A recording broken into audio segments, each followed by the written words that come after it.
Hi, I'm Jodi Carlton, and I'm a neurodiverse relationship expert. And I also have a lot of experience with toxic personalities and abuse. And I want to respond to a comment on one of my recent videos about narcissism and abuse.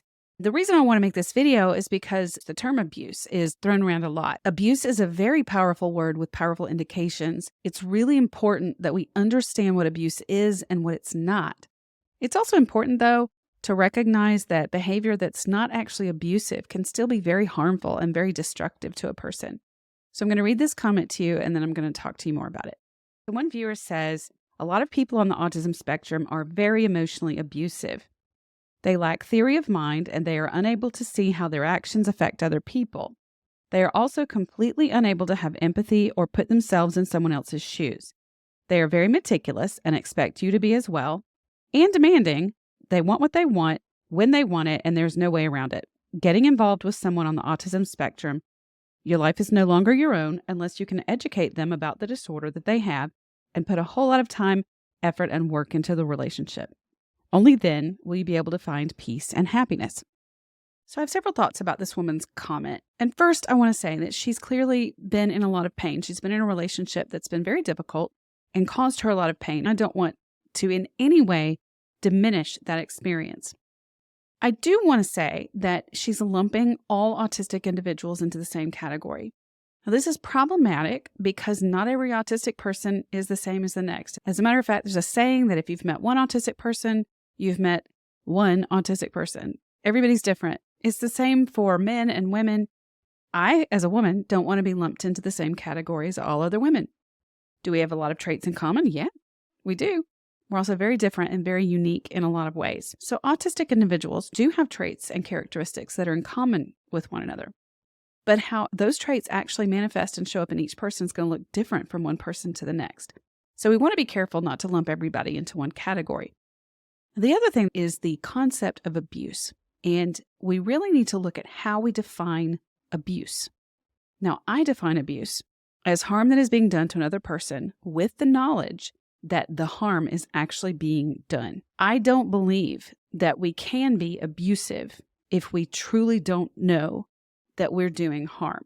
Now, I know a lot of people are going to come after me for this, but I don't mind. As human beings, we harm each other all the time. Abuse is a pattern of knowing that we're causing harm and doing it anyway, or doing it on purpose, intentionally, to cause that harm.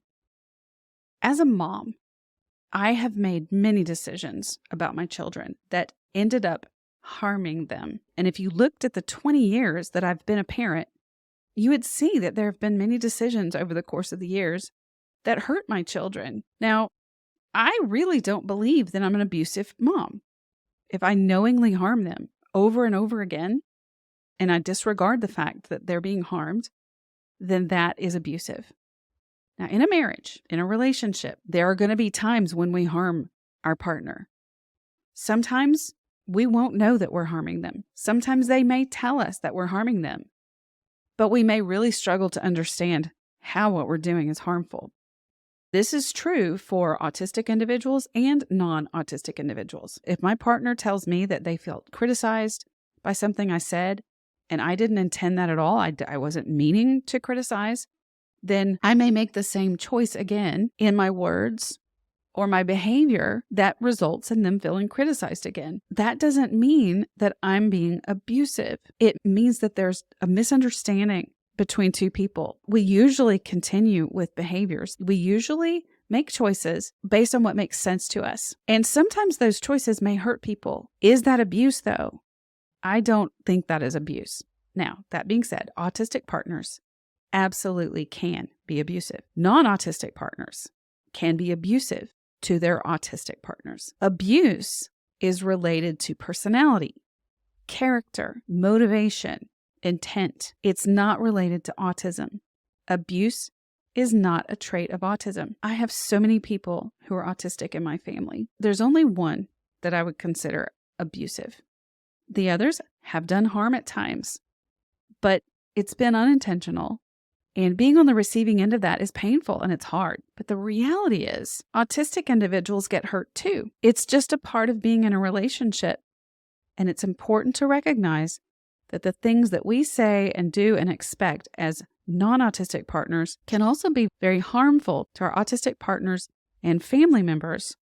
Describing someone as abusive or even narcissistic or having a toxic personality puts a label on them that is very negative, and we have to be very careful with the words that we use to describe people. And we need to make sure that we really understand the power of those words. Now, the last thing I want to say is, what do you do if you're in a relationship where you're being harmed, whether it's abuse or it's unintentional harm? What do you do? This is where we have personal accountability, but also personal empowerment over our own life, over the choices that we make, the relationships we're in. Sometimes we can't just get out of a marriage, a long-term, decades-long, or even a shorter-term marriage. If there are children involved, if we're financially dependent on someone, that gets trickier and it's harder. But it's important to look at what you do have control over. It's important to look in the mirror and say, I am the only one who can truly change my own life. To start asking yourself questions about how you can do that. How can you make changes in your own life to minimize the harm that's being done to you? You have to take charge of your own well-being. If you're a parent, you have to take charge of your children's well-being. And it's important not to look to your partner or to that other person to fix their behaviors, because if they aren't and they haven't, then they probably won't. If your partner has not yet made an effort to understand themselves and to get clarity on how their behaviors are harming you, or if you've told them over and over again and they aren't willing or motivated to make any changes, then there's a reason. There's a reason why they're not making those changes. Sometimes it's because they truly don't understand how their behaviors and actions are actually hurting you, even though you've told them. And sometimes it's because making changes may actually be harmful to them. This can be really difficult for couples where different partners' needs are in direct conflict with one another, but no partner trumps the other. And that can be really difficult in a relationship where what one partner needs is going to be harmful to the other. Now, it's also possible that you're in a relationship with someone who's truly abusive and truly toxic. And of course, that is not a good situation. There was another comment on that same video that I also want to share with you. So I'm going to read that to you now. This woman says, many high-functioning autistic men, whether intentional or not, can be severely emotionally, verbally, mentally, and sometimes physically abusive.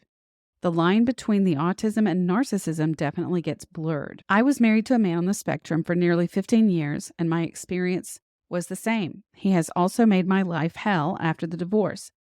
This is not a rare occurrence. I am part of a support group for women who have been or are married to Aspies, and all of their experiences are nearly identical.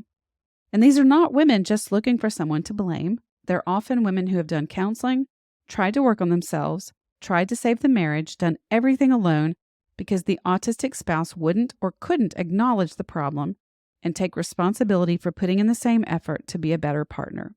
Look up Cassandra syndrome as related to women who have been married to someone on the spectrum. Now, this woman has also had a very, very devastating experience in a marriage, in a relationship. And her pain is very evident in the words that she wrote. She mentions being in a support group where other women have gone through almost identical experiences. And I just want to say that being in a relationship with someone who's autistic and is not capable of the insight that is necessary for a relationship can be truly devastating, as she's described. But not every autistic person, not every autistic partner is incapable of this insight. Some autistic partners will make efforts. I know because I work with them and I've seen them grow and make amazing strides in their relationship. But there are those who simply aren't capable. If your partner has not been willing to grow with you and try to get clarity with you, then believe them that that's not what they're capable of doing or willing or motivated to do. Both partners have to be willing and motivated and also capable of insight into themselves, into the relationship, and to each other. Autistic people and non-autistic people sometimes don't have the capacity for that insight. And if this is the relationship that you're in, then take charge of figuring out how you are going to make changes for your life, whether that's in a month, a week, a year, or 5 years from now. you start taking charge of your life.